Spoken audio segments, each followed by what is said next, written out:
My name is Sarah, and I used to be a chronic overreactor.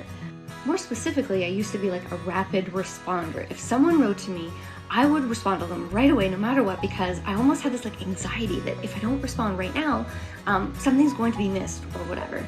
And honestly, this led to so many problems. I've actually ruined or damaged many relationships through this rapid response time. And this is especially pertinent in situations where I just don't know how I feel, or I'm upset, or I'm frustrated or triggered in some way. So one of the best ways that I've regained control of myself, my life, my relationships, and honestly even my business has been really slowing down my reaction time in situations where I'm not quite sure how I feel or where I'm feeling upset or annoyed. And it's gone such a long way.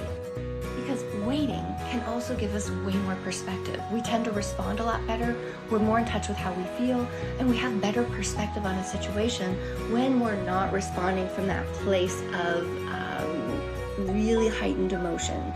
It's usually not good for anyone.